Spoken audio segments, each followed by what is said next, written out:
En aucun temps, m'ont appelé mon frère Jerry. Jamais, jamais, jamais, jamais, oublie ça. Mes enfants n'appelleront jamais mon frère Jerry. Jamais. Ma soeur non plus. Moi, Jerry, pour moi, c'est quelqu'un d'autre. Tu sais, je veux dire, c'est une vedette. Mais c'est mon frère, je veux dire, il s'appelle Gérald. Salut, ici Dominique Tardif. J'ai 34 ans, je suis journaliste et j'aime le rock'n'roll. S'il y a un seul artiste que j'aurais vraiment aimé interviewer, c'est Jerry Boulet, qui nous quittait il y a 30 ans, alors que moi, j'avais à peine 4 ans. Voilà pourquoi je m'engage aujourd'hui dans une quête, celle d'aller au plus près du vrai Jerry, en jasant avec ceux et celles qui l'ont connu et qui l'ont aimé. Je suis sûr qu'ils vont me raconter un Jerry différent de celui qui a fini par être avalé par son mythe. Ça se peut même qu'en chemin, on le déconstruise un peu, ce mythe-là. Mais peu importe, Jerry Boulet, animal musical, c'est une célébration de la vie et de l'œuvre de notre plus grand rocker, une aventure qui laissera assurément sur mon cœur de pierre une ou deux égratignures.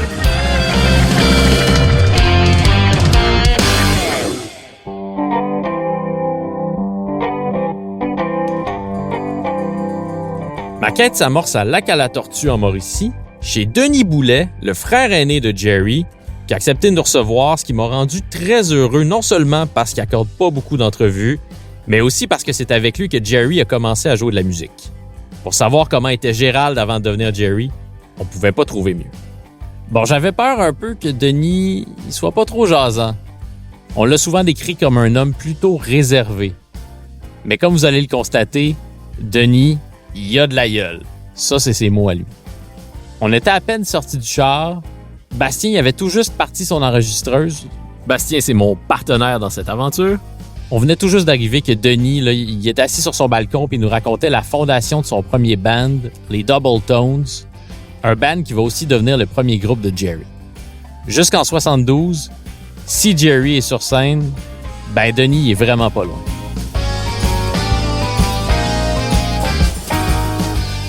Jerry aimait appeler son frère le vieux, même s'il avait juste 2 ans de plus que lui. Aujourd'hui, à 76 ans, Denis sent interpeller de toutes sortes de manières plus ou moins réductrices. C'est le batteur d'Offenbach qui a lâché le groupe avant la gloire. C'est le frère de Jerry. C'est le vieux. Mais comme il nous l'a dit direct quand on est arrivé, Denis préfère vraiment se faire appeler par son prénom à lui. On y va.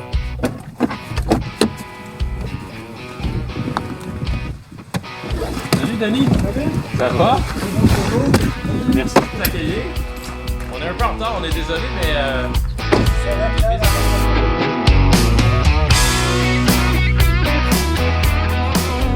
Parce que moi, je m'appelle Denis au départ, OK?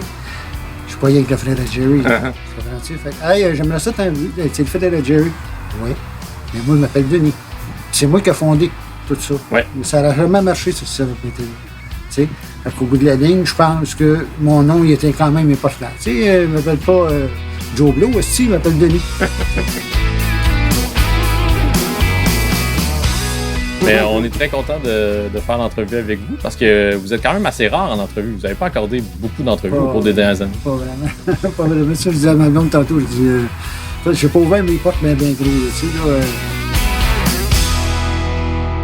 Et puis moi, on avait commencé à parler de la musique, si tu veux, un cercle philharmonique à Saint-Jean. Et puis, lui, il jouait de la trompette, puis moi, je jouais de la clarinette. Puis disons que c'est pas de la clarinette, je voulais jouer, c'est du sax, tu sais. Vous n'aimiez pas ça, la clarinette? Pas vraiment, non, tu sais, c'était vraiment pas mon instrument. Puis, à la fin de compte, j'ai lâché. J'ai laissé mes affaires de côté. Je m'étais arrangé avec mon frère. Quand il arrivait à la maison, il me disait qu'est-ce qui s'était passé, parce qu'il fallait raconter tout à ma mère, tu sais. Il disait tout, qu'est-ce qu'il fallait faire, qu'est-ce qu'il fallait dire, mais c'est tout. Fait que comme je vous le disais, on est au pied du balcon de Denis, à Lac-à-la-Tortue, tout près d'une route assez passante et surtout d'un carillon en bois que vous allez entendre au gré du vent. Oui, ce bruit-là, du carillon, comme à l'entrée des boutiques de macramé. Dans le cercle philharmonique de Saint-Jean-sur-Richelieu, Denis, il voulait pas jouer de la clarinette, il voulait jouer du sax. Mais Jerry, lui, il va continuer à jouer de la trompette dans la fanfare du Juvénat Saint-Jean-Baptiste à Phillipsburg. De retour à la maison pendant un congé, le jeune Gérald constate que son frère a enfin trouvé son instrument. Non, pas le sax, la batterie. Denis a même joint le groupe d'un collègue de travail. J'ai appris le drum sur un banc chez nous. J'avais un banc de téléphone, puis j'écoutais de la musique, puis je tapochais dessus, puis le vieux monsieur où je travaillais, qui jouait du violon, c'était son banc d'amis. Ah, Denis, ça ne te tenterait pas de jouer du drum? J'ai dit, j'ai pas de drum, monsieur. J'aimerais bien ça, mais j'en ai pas de drum. Ouais, on pourrait t'arranger ça. J'ai dit, ouais. Puis, de fil en aiguille, puis il est venu voir ma mère, puis on est allé à Saint-Hyacinthe chez Victor, je ne me souviens plus du magasin qui était là, j'ai acheté un drum, mon premier drum. Et puis, c'est là, de fil en aiguille, Gérard il a dit, ah, t'as un drum, hein? Le monsieur dont on parle, c'est Roland Lambert, un homme d'une 50aine d'années qui travaillait à la Brook Mills, une usine de textile où Denis avait été engagé comme manœuvre. Roland Lambert y jouait la fin de semaine dans des mariages, dans des soirées de danse, souvent avec un accordéoniste. Ça veut dire, oui, que le premier groupe des frères Boulay, c'était un groupe de musique trad, et que la première fois que Jerry est monté sur scène avec ce groupe-là, les Double Tones, c'était pour une seule pièce, à la trompette. On avait un engagement, ça s'appelait au chalet des racketteurs, puis Gérard il avait joué la trompette, puis le monde avait bien aimé ça, puis Gérard il avait bien aimé ça aussi. Et puis, fait que le joueur de guitare qu'on avait, il a dit, Gérard, la trompette, ça rentre pas avec nous autres, tu sais, là. Ça prendrait un joueur de bass. OK, pas de problème. On était allé à Saint-Hyacinthe, encore là. Il s'est acheté une quai. Une bass, une quai. Gérard, c'était pas un problème, mais il change d'instrument, il changeait, il avait tellement de notions, là, tu sais. Fait que, de fil en aiguille, on a monté des affaires, puis on a mis dehors, on a trouvé dehors, puis moi, je chantais, je chantais une couple de chansons, mais sur le drum, c'était pas évident, ça. Et puis, il y avait un joueur de guitare qui en chantait une ou deux, mais le restant du temps, c'était tout des... avec le violon, des affaires d'accordéon. Est-ce qu'il jouait à la soirée du bon vieux temps, je sais pas comment ça s'appelle. Soirée canadienne. Soirée canadienne, tu vois. C'est la soirée canadienne, le monde est trippé là-dessus. Là, fait que c'est pour ça qu'on avait des engagements. On allait à la cabane à sucre. Le monsieur, il y a ça qu'il avait dit à ma mère. Il avait dit, Denis, il peut s'acheter un drum, le gars. Il dit, j'ai des engagements. Il dit, moi, de payer n'a pas long. Puis ma mère a dit, si tu te dis, je vais aller là-dedans, moi, je vais y aller. C'est ça, toute partie de là. En 62, elle a embarqué avec moi, puis la parade est partie. C'est là qu'on a changé de nom. On a changé de Double Tone pour Fabulous Colonel, je pense. Confidence, j'espère qu'à 76 ans, je vais avoir autant de mémoire que Denis Boulay. Denis nous a énuméré chacun des noms de groupes à coucher dehors qui vont finalement mener à la fondation des Gants Blancs, la formation avec laquelle les frères Boulay sèment les mois dans les salles de danse de la province. Il y a eu des noms, là. Il y a eu Twisted Vampire, après ça a été Fabulous Colonels, après ça, on a changé ça pour les Colonels. Ça, en 64, on a changé ça pour les Gants Blancs. Vous tomberez pas en bas de votre chaise. Les Rigodons, disons que ça en chantait pas trop Denis puis Jerry. Ce que les frères Boulay voulaient jouer, c'est du rock'n'roll. Seul obstacle, le vieux monsieur joueur de violon, qui était le propriétaire d'une partie d'équipement assez essentielle. Les Double Tones, le monsieur qui avait le violon, qui était son band, c'était à lui le système de son. Non, on ne pouvait pas lâcher parce qu'on n'avait pas de système de son. Fait que, avec le temps, on s'est, Gérard et moi, on s'est ramassé des sous. Puis, on a mis le joueur d'accordéon dehors. Et puis après ça, on a mis le joueur de guitare dehors. Fait qu'on s'en est trouvé un autre joueur de guitare. Et puis après, ce joueur de guitare-là, on a dit à M. Lambert, mais M. Lambert, on ne peut plus jouer votre musique. Nous autres, c'est plus rocker. Puis j'ai dit, on a de l'ouvrage. Le monsieur, ça avait rien fait, mais on avait notre système de son. On avait plus besoin de lui. C'est là qu'on a fait, on est tombé de Twisted Vampire. Parce que là, tu vois, on est allé chercher un gars dans la Pierreville, dans mon coin. On restait dans ce coin-là. Un gars qui jouait la guitare, c'était un boucher. Après ça, on est allé chercher Fernand Hébert qui jouait du sax. Après ça, on est allé chercher Louis Campbell qui jouait du sax aussi. Puis j'allais jouer de la bass, fait que ça faisait un bon team ensemble, tu sais. Puis c'était toutes des tunes qui jouaient ailleurs. Ouais, je me souviens plus comment. Des reprises. Ouais, des reprises, ouais.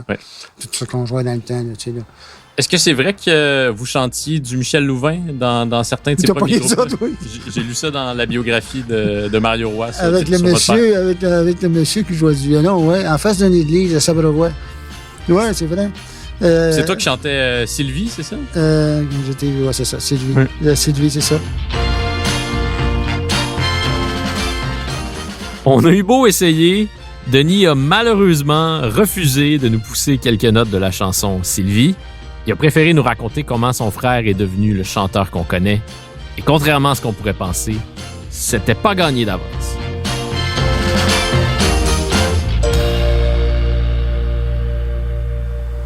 Moi, ma tante, elle disait tout le temps, si tu chantes bien, Denis.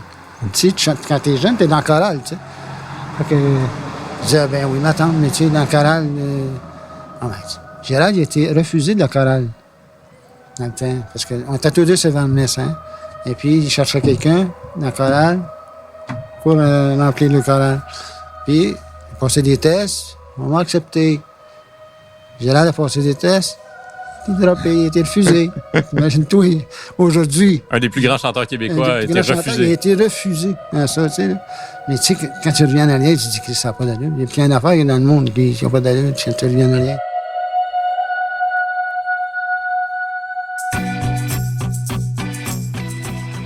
Au sein des groupes dans lesquels tu as été avec ton frère, est-ce que c'était lui le leader? Est-ce que c'était toi le leader? Est-ce que c'était vous deux les leaders? Mon frère m'avait dit au début, hey Denis, tu vas chanter, hein? Parce qu'avec l'autre groupe, les Double Tones, je chantais. OK? Fait qu'il dit, tu vas chanter? Je dis, non, tu es capable de chanter, tu chante. Les choses ont commencé comme ça, puis des petites balades, puis en tout cas, au fil du temps, mais j'en chantais, moi aussi, dans le band, tu sais, là, mais à jouer du drum puis chanter, c'était une autre histoire, là, tu sais. J'avais de la misère. Fait que Gérald, de fois en fois, c'est lui qui s'est mis à chanter, tu sais, là. Mais donc, il voulait pas chanter au début? Gérald? Oui. Oui, il voulait chanter, mais il voulait... Moi, je te dirais ça, tu sais, c'est You and Me. Gérald puis moi, c'était soudé, là.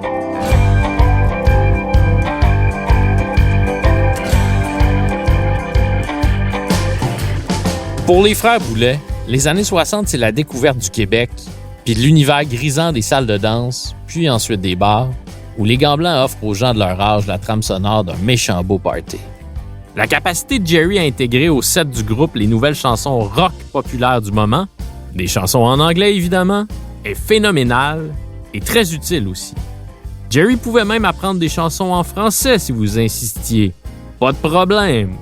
Mais ce que le propriétaire du bar qui leur a fait la demande suivante ne savait pas, c'est que les frères Boulay, pis ça Denis nous l'a répété assez souvent, ben c'était des délinquants. Il est arrivé une fois hein, à Bécomo. On jouait dans un bar, et puis on jouait en Canada. Et puis le monsieur il dit « Ah non.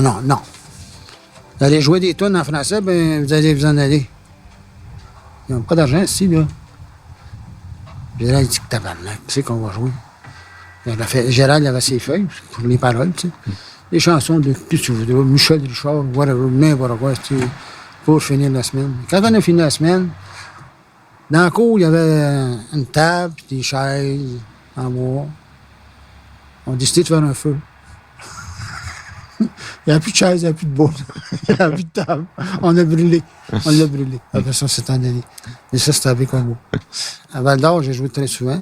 Même qu'on s'est battu, mon frère Boulay, dans un restaurant, on s'est fait baver. Puis, t'as des gars de bicycle en plus. Et puis, on s'est chamaillé un peu, tu sais. Parce qu'on n'est pas vraiment des peu. On était assis avec deux filles, tu sais. Et puis, lui, le gars, il nous avait provoqué. Parce qu'on avait les cheveux longs. Ah. Nous autres, des petits cheveux longs. Gérald, quand il s'est revenu là, il a dit toutes des petites bobelins en riant de lui. Dans ce temps-là, tu avais des bobelins, tu étais un esti de tarlat, tu sais. Fait que là, ils sont venus vers nous autres. Et ça, je te jure, qu'est-ce que je vais dire là, c'est vrai. Je suis tellement content d'être content à chaque fois. Le gars, il est arrivé pour aller sur Gérald. Je te jure, ça s'est fait dans un instant. J'ai pris ma chaise. J'ai levé la chaise en envers, j'ai frappé le gars. La police est arrivée. Fait que là, tout s'est calmé. Le lendemain, OK, au bar qu'on jouait, c'est au Dix à Val-d'Or. Le lendemain, les gars de bicycle, ils ont entré. Quand on les a vus venir, Gérald, on était assis peut-être tous les deux au bar, là, puis Woody était pas loin. Je disais, Gérald, tabarnak, ils vont venir se revenger, câlisse. Mais non, ils se sont assis avec nous autres, ils ont payé la retraite toute la veillée. Ils ont dit que vous n'êtes pas peureux. Vous êtes capable de vous défendre. On est capable de se défendre. Fait que tu vois, des fois, hein, tu fais petit chien, mais tu vas rester petit chien toute ta vie, là, tu sais.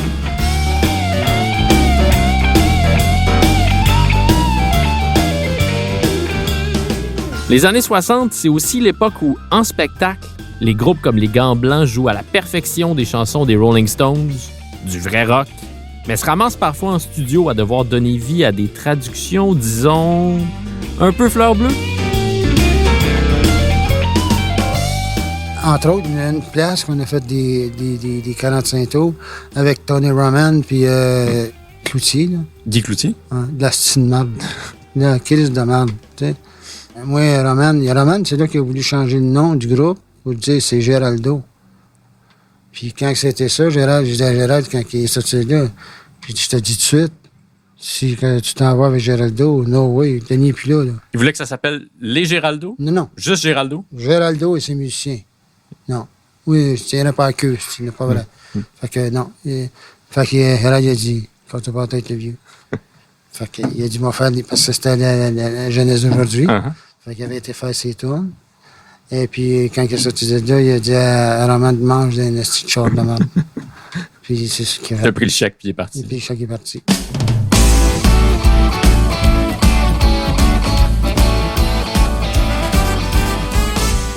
À quel moment est-ce que les Gants Blancs deviennent Offenbach? Comment vous avez pris cette décision-là? En n'ayant plus d'engagement, ou presque.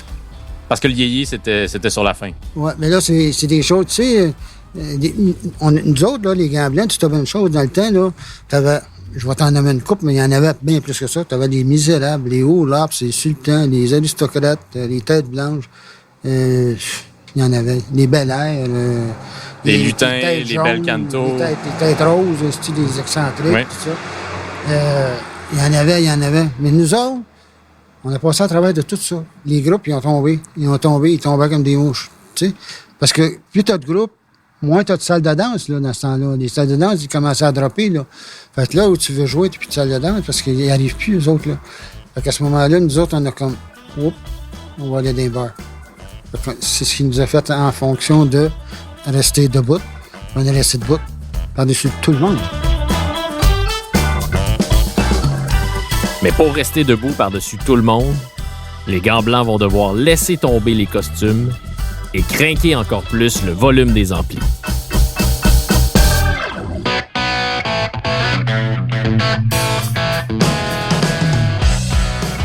Si vous arrive de tomber sur une des rares chansons disponibles des Gants Blancs, vous constaterez rapidement qu'il est assez difficile de reconnaître la voix de Jerry. C'est au moment où les Gants Blancs deviennent l'opéra pop d'Offenbach que son thème commence à s'érailler, en même temps qu'à se déployer. En 1972, le groupe, après s'être baptisé Offenbach Pop Opera, se rebaptise à nouveau Offenbach Soap Opera et enregistre son premier 33 tours. Derrière la console, c'est nul autre que Stéphane Venn, auteur et compositeur de plusieurs grandes chansons de René Claude et d'Isabelle Pierre, deux des plus belles voix du Québec. À la fin, Stéphane, d'appuyer sur OK. C'est important que vous le fassiez quand on aura terminé. Juste de pas juste fermer votre ordinateur. Ou... À moins que vous soyez insatisfait de l'entrevue, évidemment. Je dis pas trop de bêtises, c'est ça. Mettons que Stéphane Venn, c'est pas le gars le plus rock'n'roll en ville. On peut donc parler, entre Offenbach et lui, d'une rencontre improbable. C'est assez bizarre comment cette rencontre-là s'est faite. Mais pour les gars d'Offenbach, on peut dire que c'est le début d'un temps nouveau.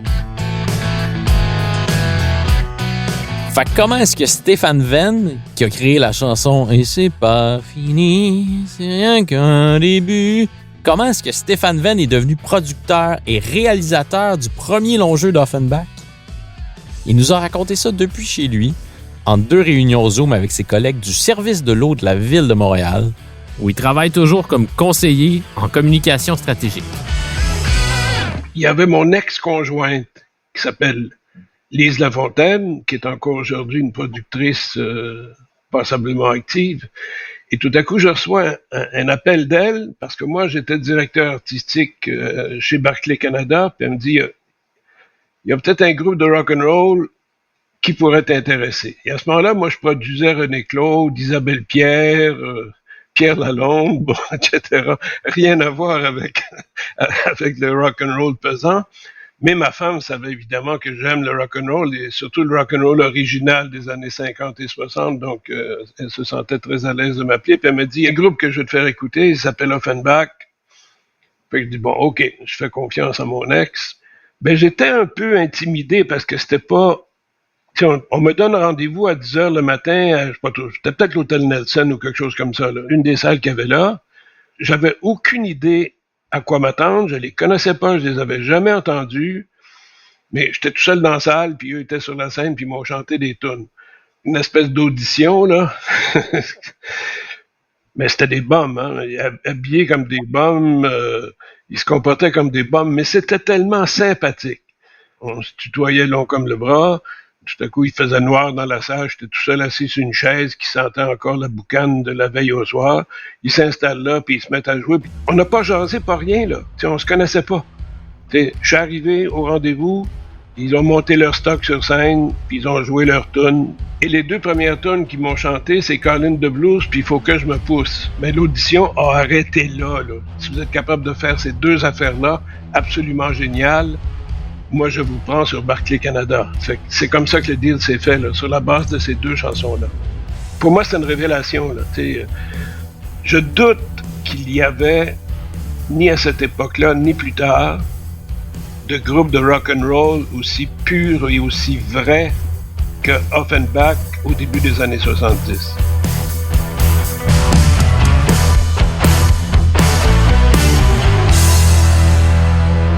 La première chose qui m'est venue en tête, c'est que c'était du vrai rock, puis jamais t'avais ça en français au Québec ou ailleurs. Quand t'écoutes des grands groupes américains faire du rock, tu sais tout de suite que ça en est parce que, les Américains font du rock comme les pommiers font des pommes, là, ça vient tout seul. Le côté rhythm and blues, là, c'est nord-américain et on a la chance que le Québec soit en Amérique du Nord. Là, donc, c'est pas étonnant que le seul vrai groupe de rock and roll en français soit un groupe québécois, quant à moi.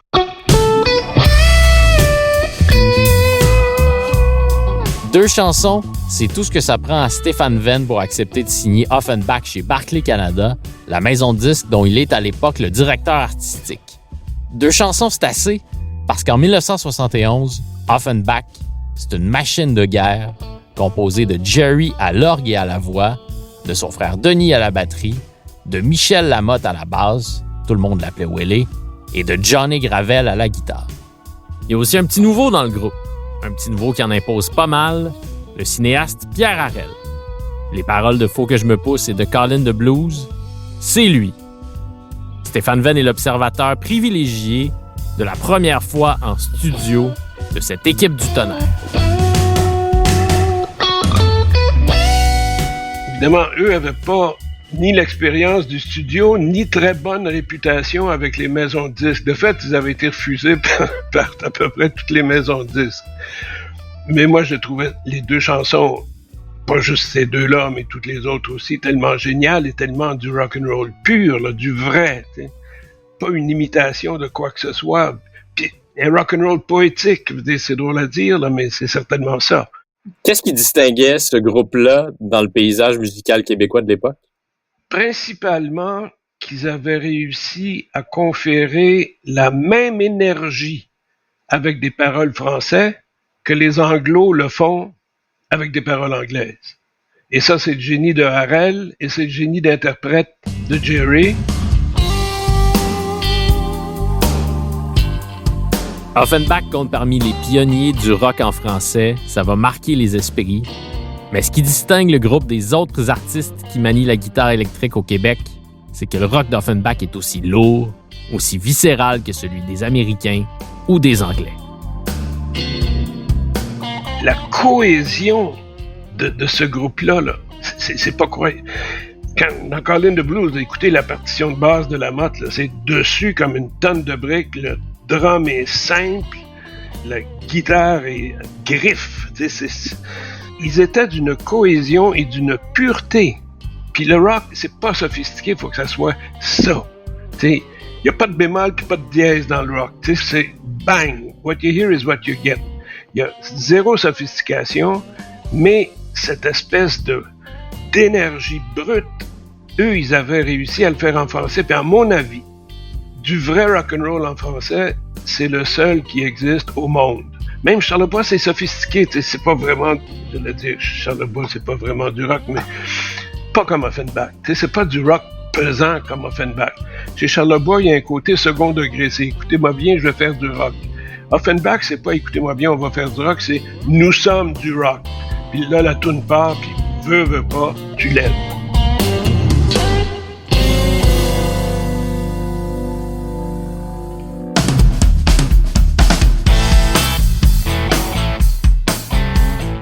Stéphane Venn était visiblement très admiratif d'Offenbach, mais sa job n'a pas été simple pour autant. Le réalisateur savait qu'il avait affaire à des bums, mais il savait pas tout à fait ce que ça voulait dire concrètement. Je rencontre André Perry, qui était un grand preneur de son. Il possédait un studio d'enregistrement. C'est une des grandes figures de l'industrie du disque québécoise, André Perry. Oui. Et je dis, bon, j'ai un groupe à enregistrer. J'ai pas beaucoup de budget. Qu'est-ce qu'on peut faire comme deal pour me faciliter la tâche? J'ai dit, viens travailler la nuit, puis je vais te faire un gros rabais sur des heures. Donc, j'ai loué à peu près 2 semaines de studio avec Offenbach la nuit. Il fallait pas faire ça. Parce que quand ils arrivent à 11 heures du soir, là, ils sont dans un état qui permet pas de garder le tempo. Pendant 2-3 nuits, on a enregistré, mais c'était tellement mauvais. Mais ils étaient stone jusqu'aux oreilles, donc il faut comprendre. Fait qu'à un moment donné, je me tanne, puis je les convoque, pas la nuit, mais le matin, genre 9h30. De même, j'étais sûr que leurs oreilles seraient propres et l'esprit aussi.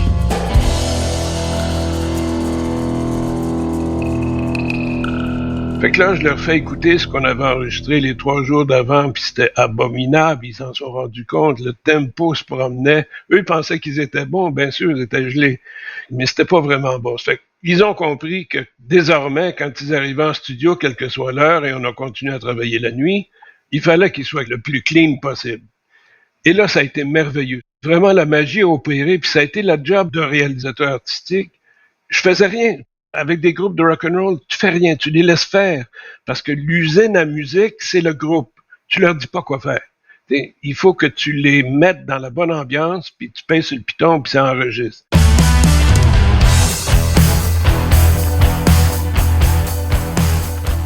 J'ai lu que Willie Lamotte vous aurait fait manger une pizza dans laquelle il aurait mis, à votre insu, de la mescaline. Est-ce que c'est vrai? Non, absolument pas. En studio, je mangeais pas. Écoute, je pèse 200 livres actuellement. Là, dans ce temps-là, je pesais 150. Je mangeais pas en studio. Pour moi, le studio, c'était comme une cellule d'ermite. Là. C'est travail, travail, travail. Regarde les aiguilles, les yeux comme des 30 sous. Puis non. J'ai jamais su comment cette histoire-là a été inventée, mais Willie peut dire n'importe quoi, c'est son privilège. Est-ce que ça vous amuse ou ça vous agace qu'on ait raconté ça? Ah non, ça, je trouve ça tellement drôle parce que moi, je suis, vu de loin, je suis le square des squares, tu sais.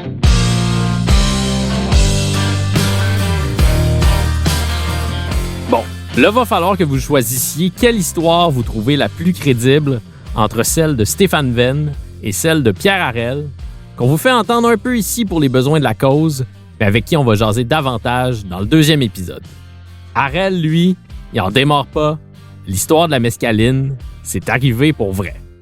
À un moment donné, on trouvait justement que le climat est un peu lourd dans le studio. Alors, il se lève pour aller aux toilettes. Pendant ce temps-là, Willie sort son petit sac de mescaline, puis il en saupoudre sur sa pizza. Il venait de se faire venir une pizza, Stéphane. Mais il nous a dit que c'était pas vrai, ça, Stéphane. Ah non, c'est très vrai. C'est très, très vrai. Willie, il en a saupoudré un peu. Il mange ça, puis personne ne dit un mot. Il mange une pointe, 2 pointes, on le regardait tout. Là, rien de spécial. Ouais, ben, les lumières sont trop fortes. Y a-t-il un dimmer? On va baisser les lumières un peu. Là, il s'est comme adouci. Il arrêtait de se prendre pour un chef d'orchestre ou pour un directeur de session, je sais pas quoi. Et il a juste pensé à rendre ça agréable, plus agréable. C'est lui qui a le contrôle de ça. Et finalement, c'est ça qui est arrivé, puis on a fait une maudite belle session.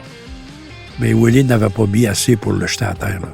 Il en avait mis juste assez pour qu'ils disent on va baisser un peu les lumières, tu sais, puis on va voir. Avertissement, c'est pas la dernière fois dans Jerry Boulet Animal musical que 2 protagonistes d'une même histoire en racontent 2 versions spectaculairement différentes.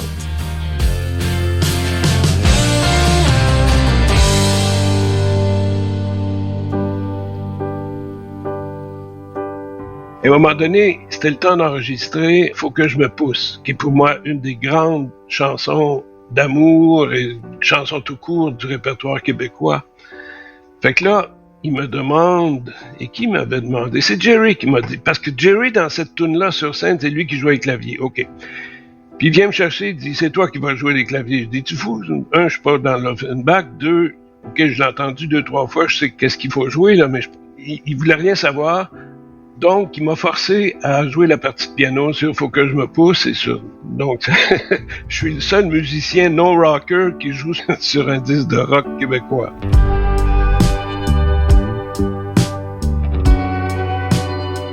Une chose que j'ai jamais su, c'est comment il avait développé cette voix-là. La voix qu'il avait. À mon avis, ça peut pas être technique, t'sais. C'est plutôt à l'usage, à force de chanter dans des endroits miteux où faut que tu gueules. C'est là qu'il a trouvé sa voix, là. Je serais très curieux de voir un enregistrement de lui quand il avait 10 ans. Oui. Tout jeune, là. Je sais pas si ça existe, là. Mais il faudrait voir comment c'est parti, comment c'est arrivé, là. C'est assez amusant d'entendre les enregistrements, même des gants blancs un peu avant Offenbach. Ben oui, mais on le reconnaît pas du tout. Ça n'a rien à voir. Moi aussi, je me posais cette question-là. Comment Jerry a développé sa voix de garnotte? Denis Boulet avait une réponse assez simple. Il est brûlé. Il est brûlé après. C'est pour ça que sa voix est de même, il est brûlé. À la longue, là, je suis en train de même aussi. C'est brûlé. Tu sais, je veux dire, quand je chante, puis ma blonde, des fois, elle dit « Ah, je chante pas, je suis pas capable, c'est comme ça que ça sort. Tout ce que je fais, c'est comme ça. » Fait que j'aime chanter. J'aime chanter, c'est dans nous autres. Tu veux dire, on l'a ou on l'a pas. Hein. Même 30 ans après sa mort, l'affection de Denis pour son frère est encore palpable. La relation fraternelle que le vieux me racontait sur son balcon, à Lac-à-la-Tortue, c'est une relation solide, indéfectible, contre vents et marées. Au point où j'avais du mal à comprendre pourquoi il avait choisi de laisser tomber le rock'n'roll et de quitter Offenbach. Pourquoi est-ce que tu as choisi de t'installer ici? En 72, quand j'ai arrêté de faire de la musique, j'avais rencontré une fille qui venait d'ici. Okay, moi, j'ai joué à la plage. Ici, à l'autre bout, là-bas, là, il y avait un endroit, c'était la plage idéale. Il y avait un hôtel là, puis il y avait des spectacles. Puis nous autres, on a joué là au mois de juillet, en 69. C'est là que j'ai rencontré la fille. Puis Willy était stické dessus un peu, tu sais, puis là, moi aussi, je me disais, qu'est-ce que je fais? J'y vas-tu ou j'y vas-tu pas? Willy avait plus de front que moi, mais en fin de compte, j'étais allé. Puis j'ai rencontré cette fille-là, puis toutes les choses ont dérivé à partir de là. Donc, la femme que vous avez rencontrée à ce moment-là, est-ce que c'est la femme avec qui vous avez eu... Même si j'ai passé 2 heures avec Denis et qui a insisté très fort pour que je laisse tomber le vous l'entendez, c'était plus fort que moi. J'avais vraiment de la misère à le tutoyer. Donc, la femme que vous avez rencontrée à ce moment-là, est-ce que c'est la femme avec qui vous avez eu vos enfants? Oui, c'est ça. Je me suis marié en 73. C'est ça, les gars sont venus à mon mariage. Mon frère était chaud. Il était allé danser avec moi, ma femme le temps. Mais c'était le fun parce que les gars ils sont venus de, tu sais, là. Même si t'étais plus dans Offenbach à ce moment-là. Ouais. Mais j'ai jamais coupé mes contacts avec Gérald. Tu sais, jamais. Là, tu sais, pour nous autres, c'est important, ça. C'est toujours rester amis, là, tu sais, là. C'est sûr, quand j'ai arrêté de faire de la musique, ça n'a pas été drôle. Ça m'a pris du temps avant de le dire, là. Ça faisait une couple de jours que je pensais. J'ai dit, regarde, à Gérald, j'ai de quoi te parler. Il dit, ah, non, tabarnak, je le savais. Il savait que je l'allais dire. Parce qu'il savait que... Il voyait venir. Il me voyait venir, tu sais. Fait que, quand j'ai dit, ben, regarde, c'est ça. Est-ce que tu as regretté d'avoir quitté le groupe? Oui, j'étais un laps de temps, je me disais, ça me manquait. Ça me manquait beaucoup. Mais, comme je te dis, il y a une raison dans tout ça qui me fait comme moins regretter, tu sais, là. Parce qu'il y a des choses... Offenbach, là. C'est qui, selon toi, les fondateurs d'Offenbach? Les frères Boulet. Oui. Willy, très certainement. Ouais. Johnny Gravel, ça c'est sûr. C'est à peu près ça. Harel joue un rôle important. Mais... C'est justement ça. C'est les 4 membres fondateurs. Moi, j'ai des contrats ici. J'étais un ramasseur. Hein. J'ai des affaires que personne n'a.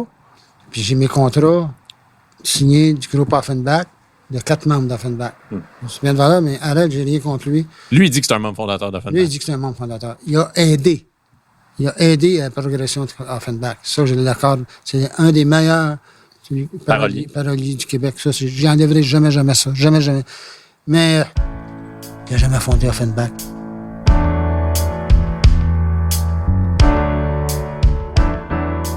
Qui a fondé Offenbach? Qui a pas fondé Offenbach? On comprend que c'est un sujet sensible pour Denis Boulet et pour Pierre Harel, que vous allez entendre davantage dans le prochain épisode. Mais ce qui compte vraiment, c'est que tout le monde s'entend pour dire que Jerry Boulet, dès le départ, c'est un chanteur qui avait un don. C'était un animal musical qui savait chanter. Un animal musical dont le chant était absolument sublime. T'sais, ça fait penser à Whiter Shade of Pale qui faisait ça dans Procolarum. C'était une bête. Les rockers sont tous des bêtes. Puis il faut consentir à ça. T'sais, ça se peut pas un rocker moumoune ou civilisé. T'sais. Demandez aux fans d'Offenbach quels sont leurs plus beaux souvenirs de Jerry. Ils vont probablement vous parler d'une chanson ou d'un spectacle. Pour Denis, c'est évidemment différent. C'est à ses mauvais coups de jeunesse que le ramène inévitablement le souvenir de son frère. On se bataillait avec des bâtons. Parce que nous autres, t'avais la paroisse cathédrale, t'avais la paroisse Notre-Dame-Auxiliatrice, t'avais la paroisse Saint-Raymond. Puis nous autres, on avait notre gang. Puis il y avait des trains. On allait se battre sur des trains, il y avait des bâtons. Puis on se battait pour le vrai, là. C'est pas fait semblant, on se battait pour le vrai, là. Fait que, tu sais, on était rough. On était rough, on avait plein d'amis.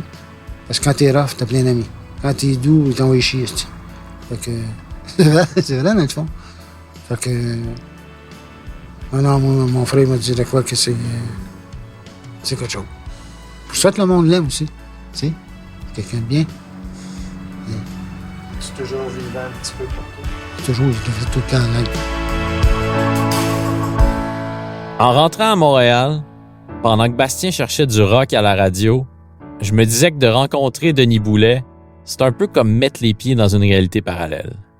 Si Jerry avait laissé tomber la musique après le premier disque d'Offenbach pour s'imaginer une autre vie, une vie loin du son assourdissant des guitares électriques, ben peut-être qu'il serait toujours parmi nous, puis peut-être qu'aujourd'hui, il ressemblerait à Denis. Mais bon, Jerry n'aurait pas pu avoir la même vie que son frère.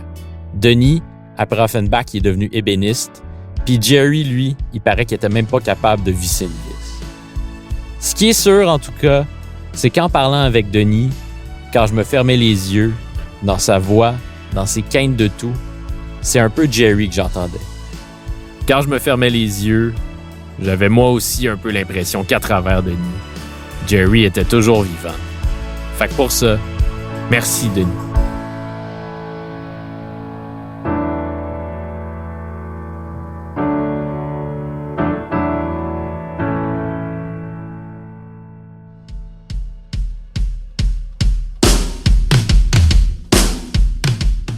Un grand merci à Stéphane Venn, Pierre Harel et bien sûr à Denis Boulet.